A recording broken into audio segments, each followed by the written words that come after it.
There are people who go through life just to prove themselves right. As for Socrates, he chose the opposite path, proving that the truth belongs to no one. He doesn't argue, doesn't need to win, doesn't need others to bow down to him. He just asked questions. Each question is like a thin blade, cutting through the layers of tangled reasoning, revealing the naked nature of belief. Others speak loudly to overwhelm. Socrates kept silent to make people understand. Listen to yourself. It is a power that is quiet, but no one can resist. The world today is still filled with quarrels. Social media turns everyone into a self-proclaimed philosopher. Everyone has a point. Everyone needs to be heard. But few people stop to ask, is what I believe really the truth? Or is it just a habit repeated by the crowd? Socrates doesn't want you to be smarter than other people. He wants you to see yourself clearly, because the one who asks the right questions will no longer fear any answer. Remember, questions are powerful, but if you use them to silence others, you are a manipulator. Use it to awaken them. You are the philosopher. When people argue, they often think they are defending the truth, but actually they are just protecting it. Ego. The more people talk, the more they reveal their weaknesses. The questioner, like a swordsman hidden behind a cloak, without needing to attack, just lightly touching the root, the opponent's entire tower of arguments will collapse. Socrates once said, "He who builds with words will be buried by his own words." And you choose to dig deep into the foundations of faith. A simple question, why do you believe that, can shake a person's whole worldview. When you ask, you force the other person to look back, not at you, but at themselves. Because the question is not to win, but to exposure, not to humiliate, but to clarify. These days, it's easy to get caught up in pointless arguments where everyone has something to say, but no one is listening. In fact, the winner is not the one who speaks last, but the one who is calm enough to ask the right question. A statement can be false, but a sincere question is never wrong. That's why questioners always win, not in arguments, but in game of wits. There is a seemingly harmless question, but it is enough to destroy a belief. How do you know that is true? Most of what we believe not because we have tested it, but because we've heard others say so. Success requires a college degree. Happiness is having lots of money. Social media is destroying humanity. Those words pass through millions of mouths, and eventually it becomes true, simply because it is repeated so many times. Socrates once met a young man who confidently declared, "Reality is the only truth." He just smiled and asked, "How do you know that is true?" The boy replied, "Because everyone says so." Socrates looked him straight in the eye. "Is everyone talking, or are you just repeating what they say?" The young man was silent. For the first time, he realized he had never really think. Me too. How many times have we affirmed, judged, argued, without ever stopping to ask, how do I know this? Or worse, we never realized I don't know. The most dangerous thing is not to believe falsely, but to believe without ever asking yourself why. Sometimes questions are not meant to silence others. It leaves us alone, awake. Every argument is like an iceberg. We only see the tip of the iceberg, the words, the arguments, the evidence. But the hidden part is what keeps it alive. Underlying assumptions. People say, everyone should go to college, because going to college leads to a good job. Sounds reasonable, right? But if we look deeper, they are assuming that everyone wants the same kind of life. That money is the measure of value, and that schools always teach the right thing. 3 layers of assumptions, 3 foundational bricks. If one brick is shaken, the whole argument collapses. Seneca once said, "We suffer more in imagination than in reality," because most pain begins with unexamined assumptions. We believe we are not good enough, but compared to whom? We think that others must understand us, but are we sure that they do? A less understanding. When you ask, "What are you assuming?" you don't attack, you open the door. You invite others and yourself to look at things you have long believed without ever examining them. Many people do not live according to the truth. They only live in what they believe to be true. And sometimes, just one right question can change your whole life. Finally, There is a very fine line between thinker and blind believer. A thinker says, if there is better evidence, I am willing to change. But the blind believer says, nothing can make me change my mind. And as soon as they said that, their reason died. Socrates understood that. A closed mind cannot be enlightened, though you bring 1,000 truths. Because they are not looking for truth. They are only looking for something that confirms their existing beliefs. You might try asking someone who is affirming, crypto is just a scam. Then gently said, what would make you change your mind? If the answer is nothing, you don't need to say more. Because they do not argue with reason, but with ego. Epictetus once said, no one can learn what they think they already know. This question is a test of humility. A truly wise person is not afraid of being wrong. They are afraid of being wrong, no longer able to learn. The world doesn't need more people who are always right. It takes people brave enough to say, I could be wrong. The strong person is not the one who holds on to his beliefs, but the one who dares to let it go when he sees the light of truth. When we argue, our first instinct is to want to win. But the wise man does not need to win. They just want to understand. The question, what would your opponent say, sounds light, but contains the power of a lifetime of self-control. It forces us to step out of our ego, see the world through someone else's eyes, and realize that sometimes we are no different from them. Imagine, one person said, capitalism is the perfect system. If you ask, so what would your opponent say? And they replied, they must be jealous because they are poor. Well, you know, they never really listen.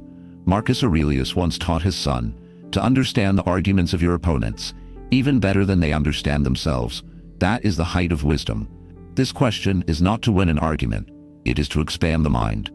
Because only when we understand those who oppose us, we know where we stand on the map of truth. And in today's life, among the countless shouts of fighting for right and wrong, the wise man asked, if I were born in their situation, what would I think?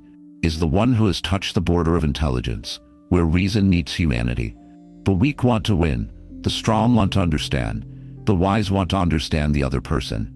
Some ideas sound beautiful until you try to put them into practice. People should be free to do what they want as long as they don't harm anyone. Sounds noble, but ask again. If everyone thinks like that, who will define what harm is? That question pulls the ideal from the clouds to the ground. It forces us to see real consequences of a belief. Because the truth is never just in the imagination. It must stand firm in a world where real people live, love, and hurt. Socrates called this reduction to the absurd. Push an idea to the very end to see if it still holds. Marcus Aurelius once wrote, what is right cannot be right for you alone. It must be right for all. If everyone lied just a little, would trust still exist? If everyone makes the excuse, everyone does it, who will be the first to stop? Sometimes, just asking this question will cause all moral fallacies to collapse. Because it shines directly into the part that people want to hide the most, selfishness disguised as reason. The truth is not afraid of being expanded, only the false fears being applied to all. Who dares to ask, what if everyone thought like you? Not against anyone. They are just doing justice to what is right. Sometimes the greatest power in dialogue lies not in the words, but in the silence. Socrates understood that after each question. He did not rush to explain or seek to prove. He just silent. And it was in that silence that the person on the other end began to hear the hardest thing to hear, inner voice. People are afraid of silence. They rush to fill it with words and inadvertently reveal what they did not intend to say. That is first tactic, intentional silence. Second strategy, clarification loop. When someone is vague, ask, can you explain more? And when they answer, ask again. And so at some point, they realized they themselves didn't understand what they were saying. Third strategy, example trap. Everything sounds right until we ask, do you have any practical examples? When words meet reality, they rarely survive. And finally, check consistency. You said A just now you say B. How do they go together? No one can escape logic forever. The question doesn't defeat them, it just leads them back to the truth they are avoiding. Sometimes the most powerful thing to say is to say nothing at all. One day, someone will use the same method on you. They don't attack, they don't scream, they just ask. And each question is like a needle, touching where your mind doesn't want to touch. If you react, you lose. If you get angry, you give them power. Socrates once said, "The question is not to attack, but to test how well the truth in you stands." So, when someone starts asking you questions that make you waver, let's stop. Don't be so defensive. Smile and say, "Good question. What do you think?" You just pulled them out of their wall of questions and bring the conversation back into balance. But remember, not every place needs reason. When others are suffering, they need a hug, not a question. When your boss is angry, a clever rebuttal can still turn into a trap. When action is urgent, too much analysis kills results. And in love, asking too much sometimes is not caring, but suspect. The truly wise man not only knows say the right thing, but also know when to keep silent. Not every question needs to be asked. Sometimes silence is the most profound answer. Philosophy is not only in books. It's in the way we talk, the way we listen, and the way we ask the right questions at the right time. The Socratic method was not reserved for the Athenian sages. It lives in every meeting, every sale, every parenting session, and even in love. In job, instead of commanding, "Do it," ask, "What do you think would happen if we did the opposite?" A simple question, but it turns a command into a dialogue. Turn employees into companions. In business and sales, don't try to convince. Be provocative. If everything stays the same, what will your life be like in 6 months? The power of the question lies not in the answer, convince, but in that it makes people see yourself clearly. In raising children, instead of scolding, ask, "What do you think would happen if you did it again?" The moment the child stops to think, that's when maturity begins. Still in love, sometimes the thing that saves a relationship, not an apology, but a gentle question. What do you need to feel heard? Socrates teaches us that one sincere question can do what 1,000 wise words cannot.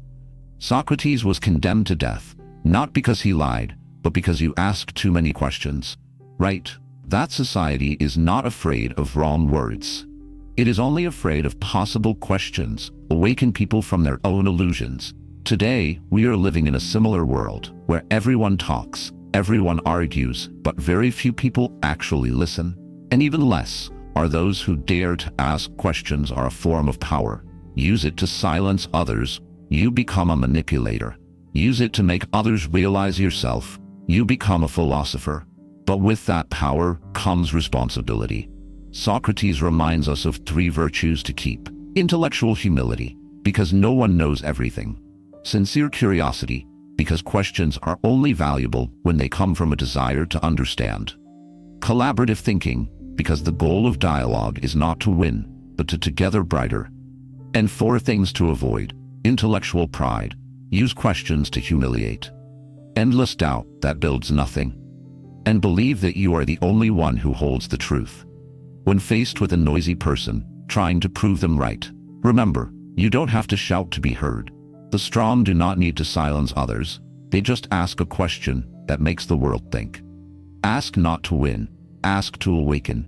Because people know how to ask the right questions, will no longer fear any answer. Understand that. If you have heard this far, means there is a part of you that is like Socrates, a part that does not accept living blindly. Part is longing to understand more deeply about itself. This world doesn't need more screams. It needs more people who know how to be quiet and think. If you believe so too, let's subscribe to the Daily Stoic Light channel, so that every day, amidst the noise of the world, you have a place to return to, where wisdom is cleansed and the mind is enlightened. Don't react. Observe. Don't impose. Guide. Be a mindful person, not a noisy person. Press subscribe, turn on notification bell, and join us in building a community. Place calmness is strength, and wisdom is the guiding light.